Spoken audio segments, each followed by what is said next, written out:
Hello friends, myself Saurabh Sharma and you are watching our YouTube channel पवित्र classes खेड़वी। देखिएगा, कल मैंने आपसे बात की थी इतिहास के बारे में, ठीक है।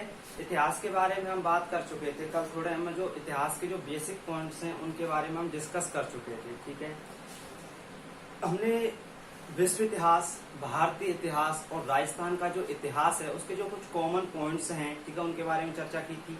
हमने ये भी चर्चा की थी कि हिस्ट्री में किन किन चीजों को सम्मिलित किया जाएगा।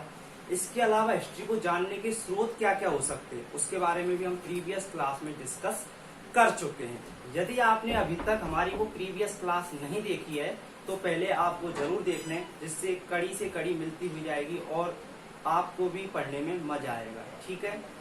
देखिएगा, अब कल मैंने जब आपको कॉमन पॉइंट्स बताए थे भारत और विश्व और राजस्थान के इतिहास के बारे में, तो मैंने बताया था कि हम डिटेल में किसके बारे में स्टडी करेंगे, राजस्थान के इतिहास के बारे में, ठीक है। क्योंकि राजस्थान का इतिहास जो है वही हमसे पूछा जाएगा बीएसटीसी के एग्जाम में।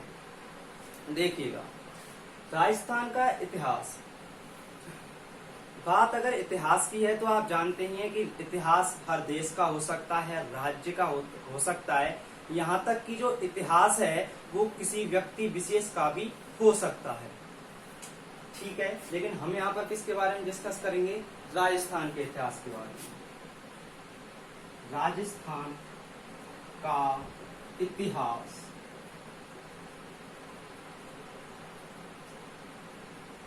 देखिए आप जानते हैं कि जो राजस्थान है, राजस्थान की भूमि वीरों की भूमि रही है। बड़े बड़े वीर योद्धाओं ने यहाँ पर जन्म लिया है, इसलिए जो राजस्थान का इतिहास है वो बाकी जगहों के इतिहास से कुछ स्पेशल है। यहाँ पर ऐसे ऐसे वीर योद्धा हुए जिन्होंने घास की रोटियां खाना तो स्वीकार कर लिया लेकिन किसी की अधीनता स्वीकार नहीं की। ऐसे ऐसे वीर हुए जिनके शरीर पर 80-80 घाव लग गए लेकिन फिर भी वो दुश्मन से लड़ते रहे। ऐसी ऐसी रानियां हुई जिन्होंने हंसते हंसते अपने सर काटकर निशानी में दे दिए थे अपने पति के लिए, ठीक है। अब बात करते हैं आगे राजस्थान के इतिहास के बारे में। अब देखिए, जो राजस्थान है यहाँ पर बहुत सारे राजवंश हुए। ऐसा तो है नहीं कि जो वर्तमान स्वरूप है राजस्थान का 33 जिले, ऐसा तो था नहीं पहले। उससे पहले काफी राजतंत्र चलता था राजस्थान में। राजस्थान का एकीकरण हुआ था, तब ये स्वरूप आया था। 1 नवंबर 1956 को जब राजस्थान का एकीकरण पूर्ण हुआ था, तब जो वर्तमान स्वरूप है तब बना था। उससे पहले तो राजस्थान में राजतंत्र चलता था, रियासतें हुआ करती थी, ठीक है, अलग अलग।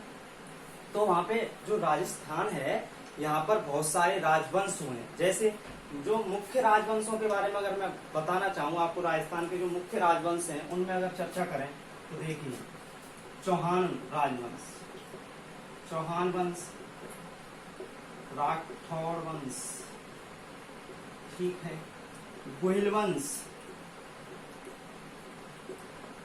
सिसोदिया वंश,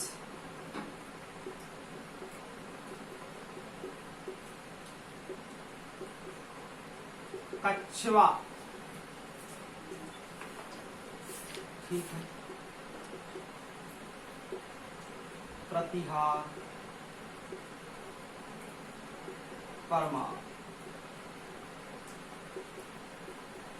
ये कुछ प्रमुख राजवंश हैं राजस्थान के। इसके अलावा भी और भी राजवंश हुए हैं राजस्थान में, लेकिन ये जो मुख्य जो राजवंश हैं, प्रमुख राजवंश हैं राजस्थान के, वो कौन कौन से हैं, चौहान वंश, राठौड़ वंश, गोहिल वंश, सिसोदिया वंश, कच्छवाहा वंश, प्रतिहार वंश, परमार वंश, ठीक है। ये मुख्य राजस्थान के राजवंशों में गिने जाते हैं और हमारी जो बीएसटीसी है उसके सिलेबस में भी इन्हीं राजवंशों से क्वेश्चन हमसे पूछे जाएंगे, ठीक है। अब देखिएगा आगे, आज हम डिस्कस करेंगे जो राजस्थान का चौहान वंश है, यानी राजस्थान के जो चौहान हैं उनके बारे में हम इस क्लास में आपके साथ डिस्कस करेंगे। देखिएगा,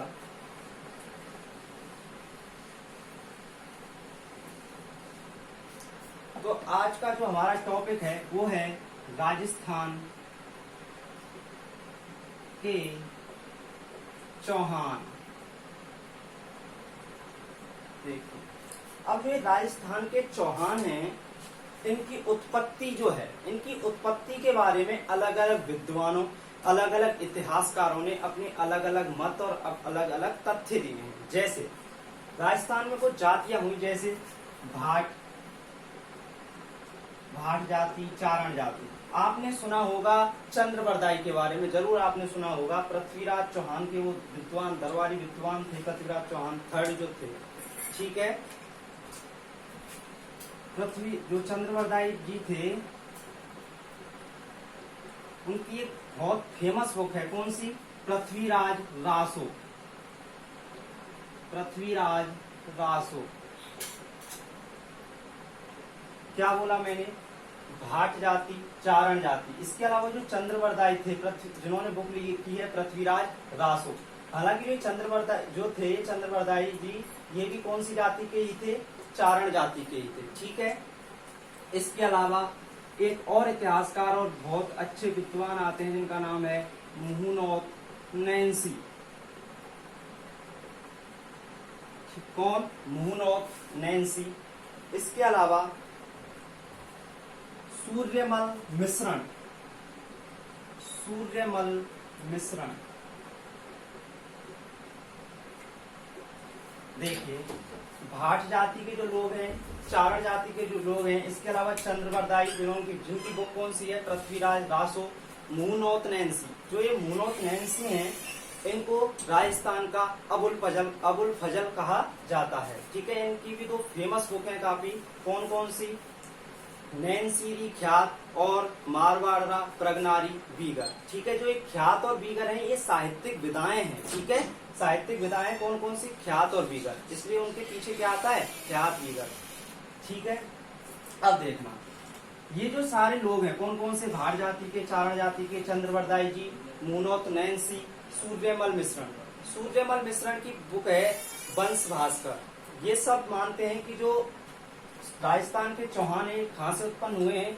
ये अग्निवंशीय हैं।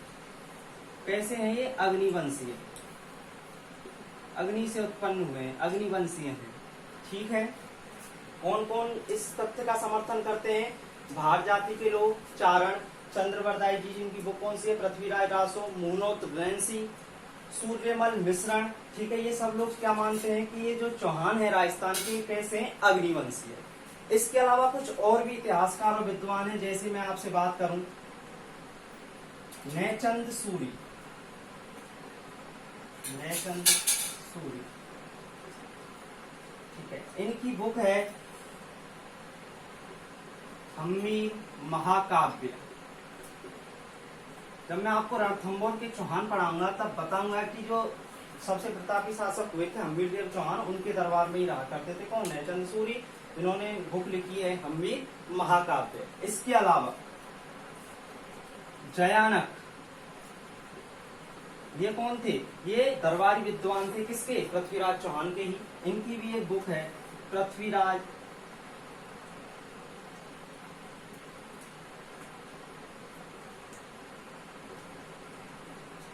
विजय। कौन सी बुक है? पृथ्वीराज विजय। इसके अलावा एक और इतिहासकार और एक बहुत अच्छे विद्वान हैं, नरपति नाल है।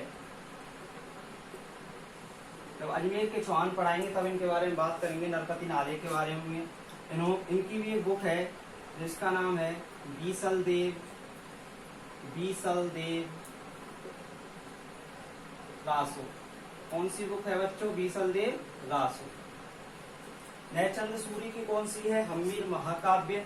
जयानक की पृथ्वीराज विजय। नरपति नाले की बीसल देव। इसके अलावा और एक विद्वान और इतिहासकार हुए हैं जिनका नाम है जोधराज। जोधराज जो है, ये इनकी एक बुक आती है जिसका नाम है हम्मीर रासो। कौन सी बुक है इनकी? हम्मीर रासो। इन सब का मानना है, किस किस का? नैचंद सूरी, जयानक, नरपति नाले और जोधराज के जो ये हैं चौहान हैं, ये कैसे हैं? सूर्यवंशी हैं। इन्होंने इन चौहानों को कैसा माना है? सूर्यवंशी। ठीक है, ऐसे ही क्वेश्चन पूछा जाता है आपसे कि नैचंद सूरी के अनुसार राजस्थान के चौहानों को कैसा माना गया है? सूर्यवंशी है। समझ रहे हो? यहाँ से पूछा जा सकता है कि सूर्यमल मिश्रण जो है उनके अनुसार जो राजस्थान के चौहानों की उत्पत्ति कहाँ से मानी गई है, अग्निवंशीय माना गया है, इनको अग्नि से मानी गई है। समझ रहे हो, इस तरह से यहाँ से क्वेश्चन पूछे जाते हैं राजस्थान के चौहानों की उत्पत्ति के संदर्भ में। ठीक है, अब थोड़ा आगे चलते हैं।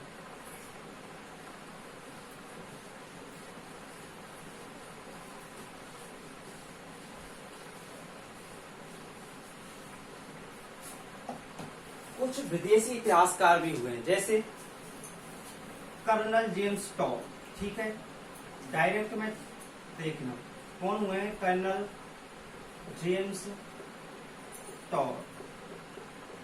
आप जानते हैं राजस्थान इतिहास के पितामह कहा जाता है कर्नल जेम्स टॉड को, घोड़े वाले बाबा।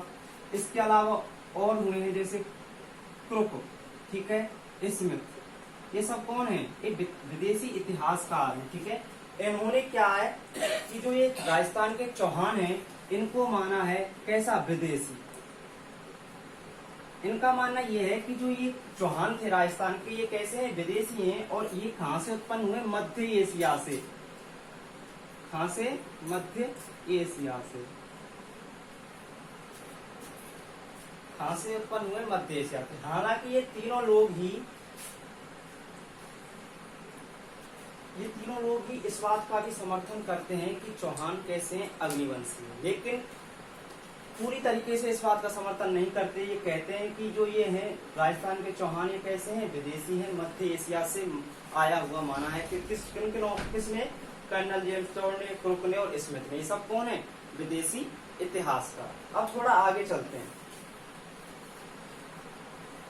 देखिए जालौर जो है अपना, ठीक है, वहां पर एक मंदिर है, सुंदा माता का मंदिर। कौन सा, सुंदा माता का मंदिर।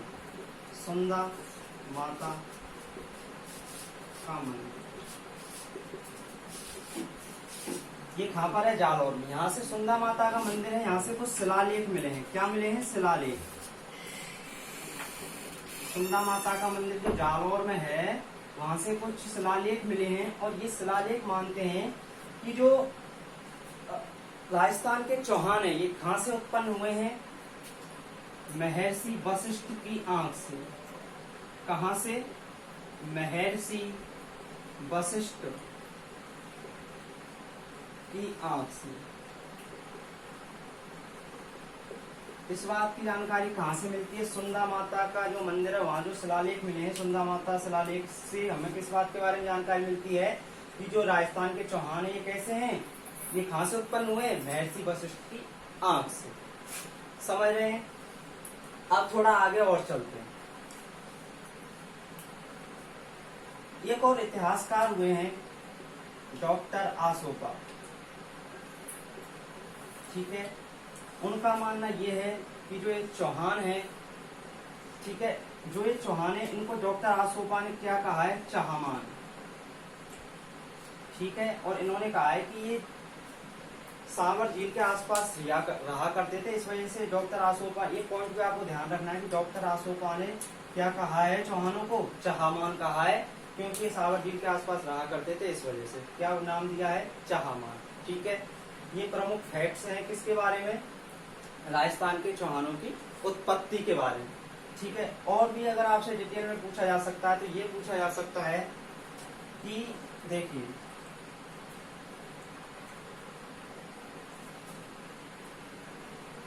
अपना जो डिस्ट्रिक्ट है सिरोही, वहां पर आप जानते हैं आबू पर्वत है, माउंट आबू। सिरोही आपने नाम सुना होगा। ठीक है, सिरोही का जो आबू पर्वत है, वहां सिरोही जो है वहां से भी कुछ शिलालेख मिले हैं। ठीक है, उन शिलालेखों के अनुसार जो राजस्थान के चौहान है वो कैसे हैं, चंद्रवंशीय। कैसे हैं, चंद्रवंशीय।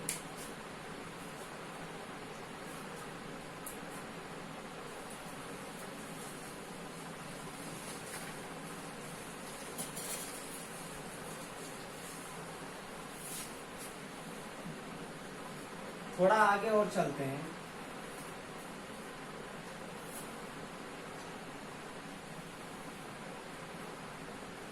अब देखिए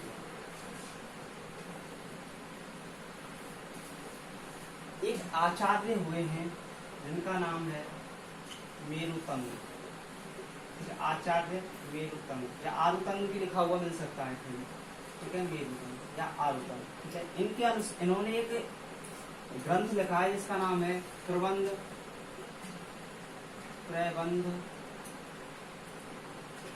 चिंतामणि, प्रबंध चिंतामणि महाकाव्य। किसने लिखा है ये? आचार्य मेरुतंग ने। इन्होंने जो ये प्रबंध चिंतामणि महाकाव्य है, इसके अनुसार जो चौहान है उनको माना है कि जो गुरु यानी कि जो ऋषि वशिष्ठ थे, कौन थे? ऋषि वशिष्ठ। तो प्रबंध चिंतामणि महाकाव्य के अनुसार क्या माना गया है कि जो ऋषि वशिष्ठ थे, ऋषि वशिष्ठ के अग्नि कुंड से, कहां से? अग्नि कुंड से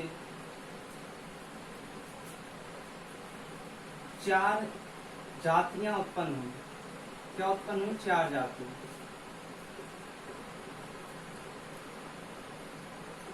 ये जानकारी कहाँ से मिलती है? आचार्य मेरुतंग का जो मेरुतंग या आरुतंग भी मिल सकता है नाम इनका, उनका जो ग्रंथ है प्रबंध चिंतामणि महाकाव्य, इससे हमें जानकारी मिलती है कि जो ऋषि वशिष्ठ थे उनका जो अग्नि कुंज था उससे 4 जातियां उत्पन्न हुई थी। वो 4 जातियां देखो कौन कौन सी थी?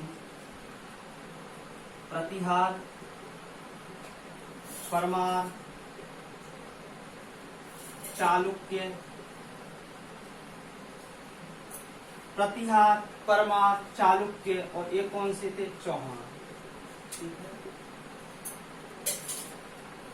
जिनके बारे में हमें पढ़ना है। तो ये जितने भी राजस्थान के चौहानों की उत्पत्ति के संदर्भ में जितने भी तथ्य थे मैंने आपको बता दिए कि अलग अलग इतिहासकारों, अलग अलग विद्वानों, अलग अलग लोगों ने इनकी उत्पत्ति का स्रोत अलग अलग माना है, ठीक है। आपको ये याद रखने हैं, आपसे डायरेक्ट क्वेश्चन यहाँ से पूछे जाएंगे कि आचार्य मेरुतंग के अनुसार या आरुतंग के अनुसार जो ये हैं कौन? चौहान, ये कहाँ से उत्पन्न हुए? ऋषि वशिष्ठ के अग्निकुंड से। इस प्रकार से आपसे क्वेश्चन पूछे जाएंगे, ठीक है।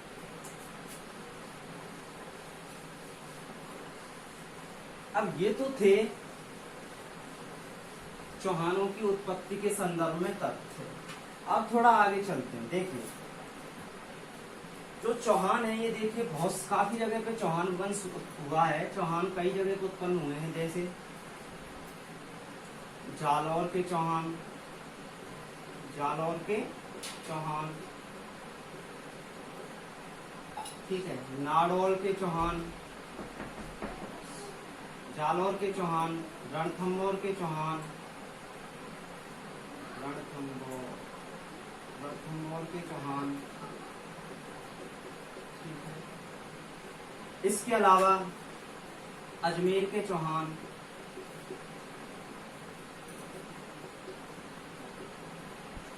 नाड़ौल के चौहान,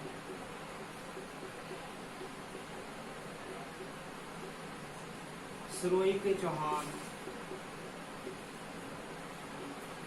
सिरोही के चौहान,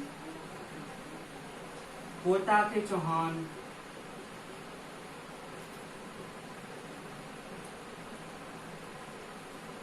जो ये चौहान राजवंश है ये देखिए कहाँ पर हुआ है? जालौर में, रणथंभौर में, अजमेर में, नाड़ौल में, सिरोही में, कोटा में, इसके अलावा भी एक दो जगह और हुआ है। लेकिन हमारा जो सिलेबस है उसमें केवल हमसे जालौर के चौहान, रणथंभौर के चौहान और अजमेर के चौहानों से ही क्वेश्चन पूछे जाएंगे। ये हमारे सिलेबस में नहीं है, ठीक है। हमारे सिलेबस में कहाँ के चौहान है? जालौर के, रणथंभौर के, अजमेर के, समझ रहे हो? ठीक है। तो अब हम केवल इन तीनों के बारे में ही डिटेल में बात करेंगे, बाकियों के बारे में हमारे सिलेबस में नहीं है, इसलिए हम इनके बारे में बात नहीं करेंगे। अब देखिए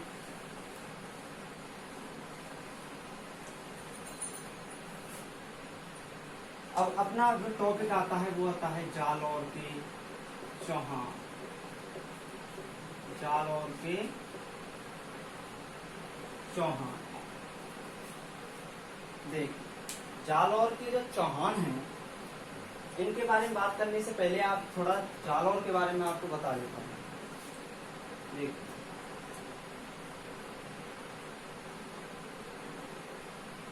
ये अपना राजस्थान है। राजस्थान की आकृति कैसी है? विषम कोणीय चतुर्भुज। कैसी है? विषम कोणीय चतुर्भुज। टीएच हैंडले के अनुसार जो राजस्थान का जो आकार है या राजस्थान की जो आकृति है वो कैसी है? पतंगाकार या विषम कोणीय चतुर्भुज। देखिए अब ये राजस्थान है, इसके लगभग मध्य से यानी कि यहाँ से एक पर्वतमाला गुजरती है, अरावली पर्वतमाला। ठीक है, विश्व की प्राचीनतम पर्वतमालाओं में से एक है कौन सी? अरावली पर्वतमाला। ठीक है, कौन सी? अरावली पर्वतमाला। ये जो अरावली पर्वतमाला है ये पालनपुर गुजरात से स्टार्ट होती है और ये दिल्ली तक जाती है। ठीक है, राजस्थान के लगभग 13 जिलों में से होकर गुजरती है कौन? ये अरावली पर्वतमाला। इस अरावली पर्वतमाला का लगभग 80% भाग कहाँ पर है? राजस्थान में। यानी कि लगभग इसकी जो लंबाई है वो 692 किलोमीटर है, जिसमें से 550 किलोमीटर इसकी जो लंबाई है वो केवल और केवल कहाँ पर है? राजस्थान में। ठीक है, मैं आपको बता दूं कि जो अपना जो भारतीय संसद है और राष्ट्रपति भवन है वो भी इसकी ही अंतिम जो पहाड़ी है दिल्ली में, रायसीमा पहाड़ी, उस पर ही बने हुए हैं। ठीक है, वो अरावली पर्वतमाला की पहाड़ी है कौन सी? रायसीमा पहाड़ी। उसी पर अपना जो भारतीय संसद है और राष्ट्रपति भवन है उसी पहाड़ी पर बने हुए हैं। ठीक है, अब देखना है यहाँ पर अरावली पर्वतमाला के इधर की साइड अपना एक जिला पड़ता है, कौन सा? जालौर। कौन सा जिला पड़ता है बच्चों? जालौर।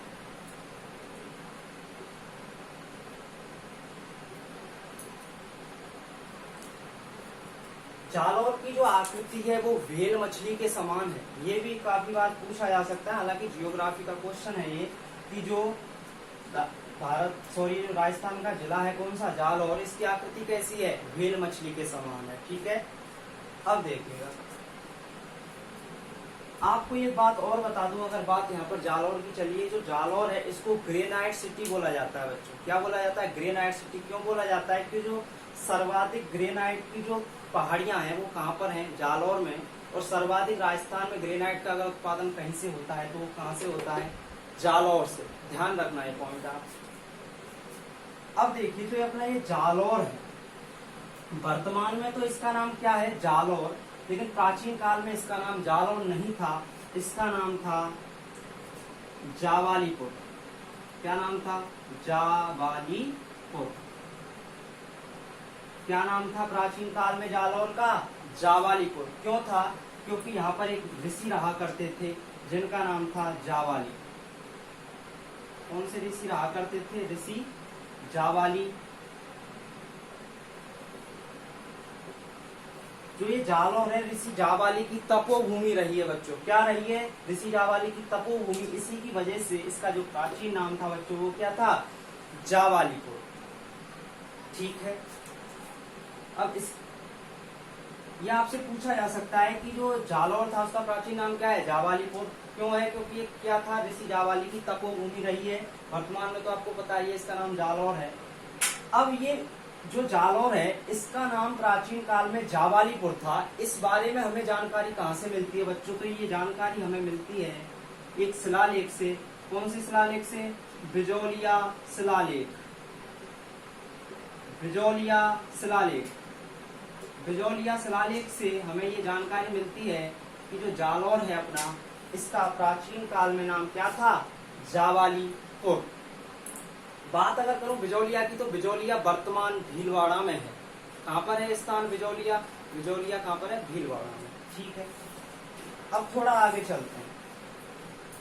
देखिए जो अपना ये जालौर है इसका प्राचीन काल में तो नाम जावालीपुर था, लेकिन इसका नाम जालौर कैसे पड़ा? देखिए जो ये जो जालौर है, जो ये जालौर का क्षेत्र है, यहाँ पर एक वृक्ष पाया जाता था, एक बहुत वृक्ष पाया जाता था जिसका नाम था जाल वृक्ष।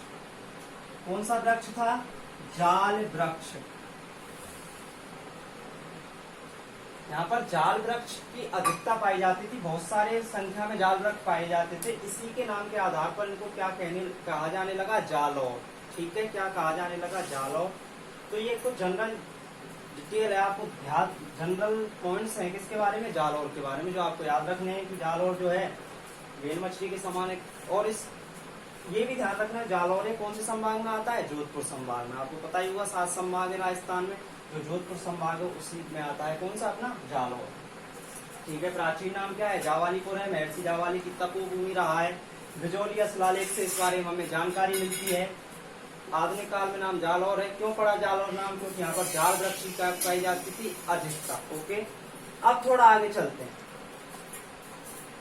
अगर मैं आपसे डिस्कस करना चाहूं तो देखिए, जो ये जालौर है यहाँ पर एक दुर्ग है जिसका नाम है सुवर्णगिरी दुर्ग।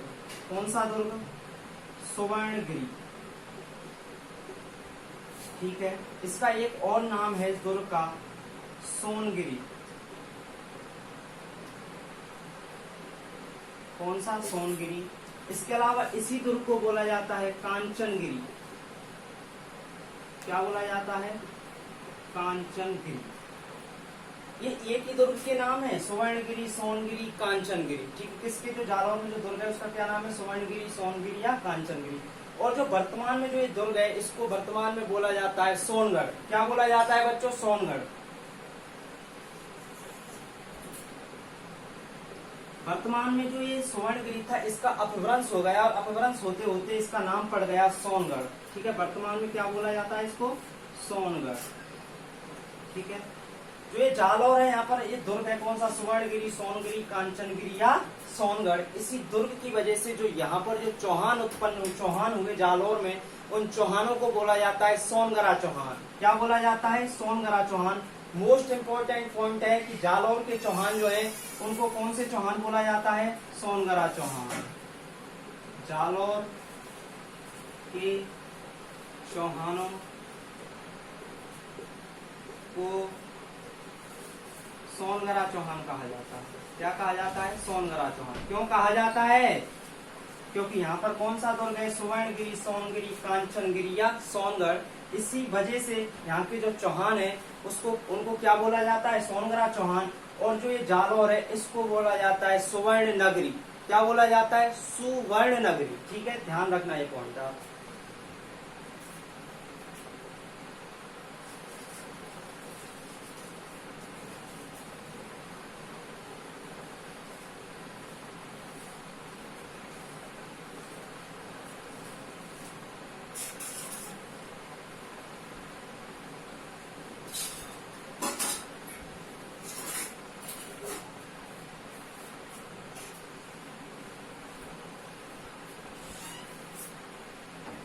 अब देखिए, आप एक पॉइंट और ध्यान रखिएगा।